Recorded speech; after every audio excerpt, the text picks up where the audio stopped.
When Zeke ran up to the beach that day, everything changed. A stray dog stood there, blue eyes bright as the sea, a few old scars on his face telling stories of survival. His name was Solo, and from the moment they met, Zeke and Solo were inseparable. Every morning, they played by the waves. That's when Juan Carlos began showing up too. He was Solo's person, kind, quiet, with eyes that had seen hard days. As time passed, it became clear, Juan Carlos wasn't just visiting the beach. He and Solo lived under the pier. No home, just each other. Still, their bond was strong. Solo looked at him with deep trust, and Juan Carlos loved him with everything he had. But life was hard. Juan Carlos did what he could, taking odd jobs where he found them. He always tried to make sure Solo had something to eat. But some days were tougher than others. Solo started to look thinner, quieter. His body showed signs of neglect. It wasn't out of cruelty. It was exhaustion, addiction, and struggle. That's when things began to shift.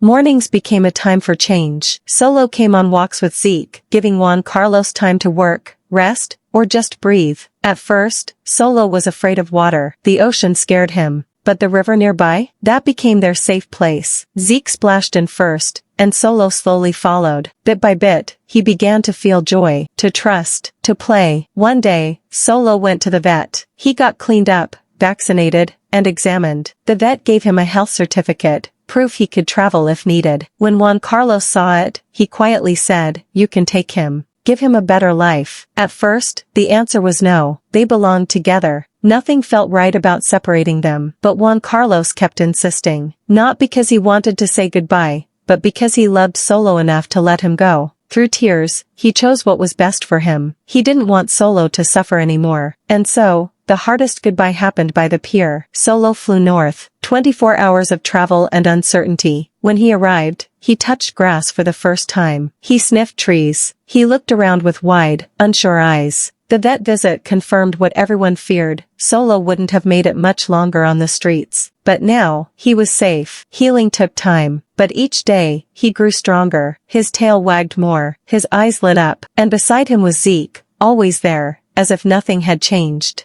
Zeke and Solo explored together. Mountains, lakes, quiet walks in the woods. They ran like they were born to be wild. Best friends in every sense. And for those first few weeks, there were video calls. Juan Carlos watched Solo sleep on a soft bed, surrounded by toys. He smiled at the screen. He was proud, happy, hopeful. But one day, the call stopped. Messages went unanswered. And then came the news no one wanted to hear. Juan Carlos had passed away. The grief hit hard. The man who gave up everything so Solo could live had quietly slipped away. But his love didn't. It stayed. In Solo's gentle eyes. In the way he curled up close when the house was quiet. In every new adventure he now gets to have. Solo lives the life Juan Carlos dreamed of for him. Full of safety, kindness, and love. He runs, plays, and cuddles like he's known nothing but joy. And every time the wind blows through the trees or the waves crash at the shore, it feels like Juan Carlos is still here, watching over the dog he loved so deeply. This life is for him, and Solo will never forget.